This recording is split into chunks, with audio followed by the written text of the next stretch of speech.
Look, I'll be straight with you. I've spent years rolling my eyes at Windows tablets. They've always felt like half-finished ideas, heavy, loud, overheating, or just clunky in ways that made you regret trying to be different. But something changed with the Surface Pro 12, and it caught me off guard.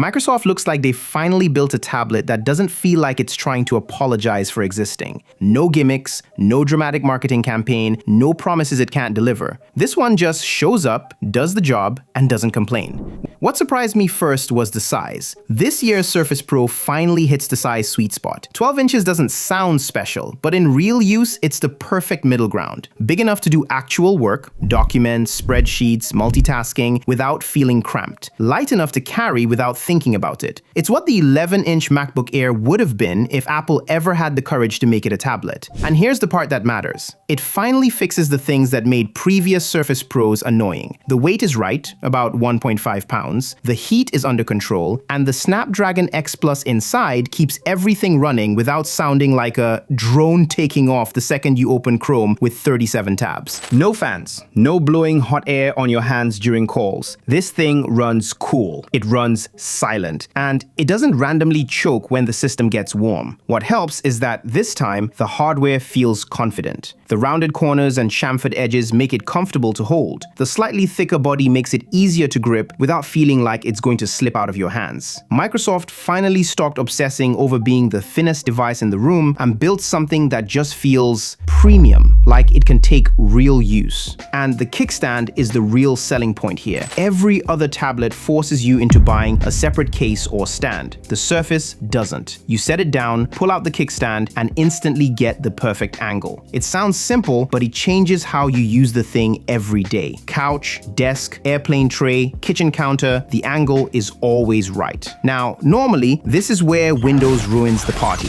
You rotate it and wait 3 seconds for the screen to catch up. The virtual keyboard sometimes forgets it's supposed to appear. But here's what's different. Even with those quirks, it still works well enough 99% of the time.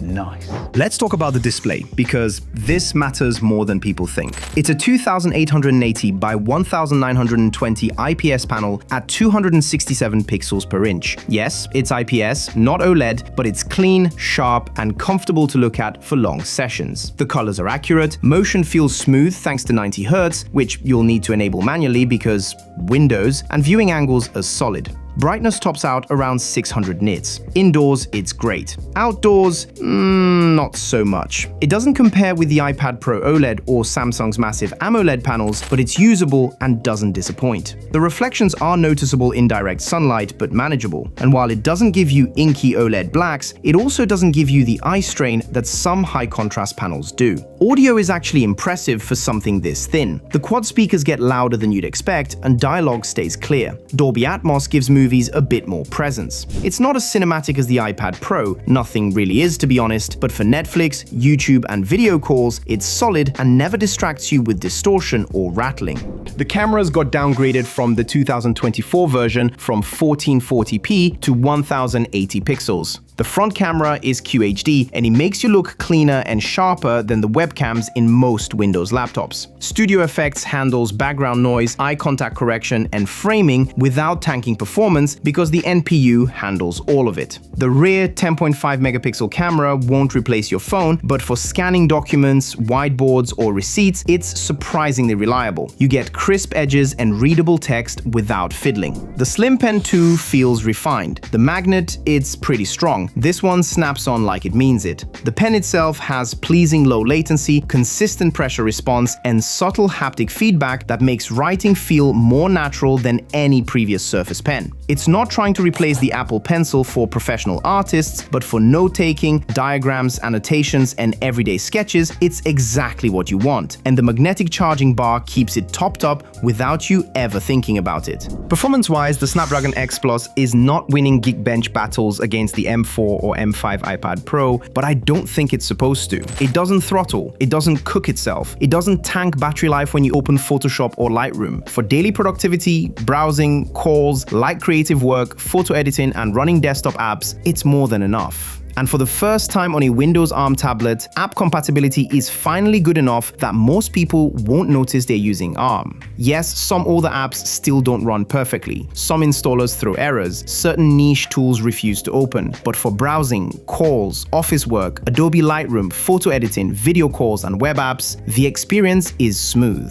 The 53 watt-hour battery paired with that efficient ARM chip gives you around 10 to 12 hours of real-world use. If you're mostly streaming or browsing, you can stretch that past 14. The 65-watt fast charging is a lifesaver. It gets you back to 50% in about half an hour. Connectivity is strong. USB 4 ports mean you can plug in docks, drives, monitors, whatever you want, and get full speed. Wi-Fi 7 support keeps Bluetooth 5.4 improves stability with accessories. There's no audio jack and no micro SD slot, which is annoying, but at least transfers through USB 4 are fast enough that it doesn't bottleneck your workflow. It's not perfect, and here's where honesty matters. Some older Windows apps still don't play perfectly with ARM. The display could use better anti-reflection coating. Windows gestures still aren't as smooth as iPadOS. There's no charger in the box, the keyboard and pen are separate by. The virtual keyboard sometimes shows up late. The storage is UFS instead of a real SSD, which means slower read/write speeds than you'd get on most premium devices. And while the Snapdragon X Plus is efficient, the fanless design holds it back under sustained load.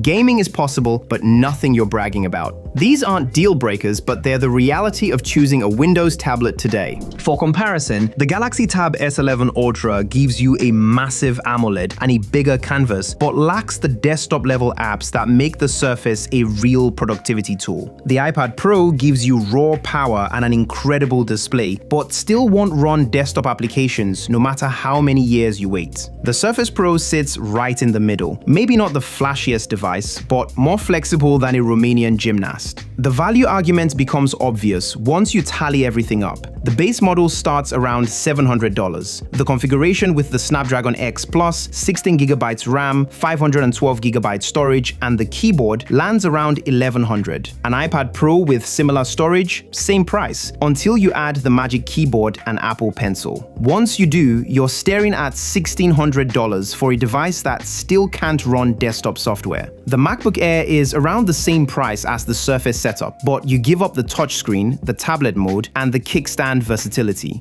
Different tools for different jobs, but the Surface covers more ground. Here's the truth. The Surface Pro 12 finally feels like the device Microsoft has been trying and failing to build since 2012. Not perfect, not flawless, but balanced, capable, mature, and genuinely useful. It handles the little things without fuss. It doesn't beg for attention, and that's what makes it so good. It feels like a tool, not a toy, not a fashion accessory. Something built for actual adults doing actual work. But if you want to make sure you're not overspending or underspending, check out this video breakdown of the best tablets for every budget. From the under $100 options to the top tier monsters, it'll show you exactly which one fits your needs without wasting money.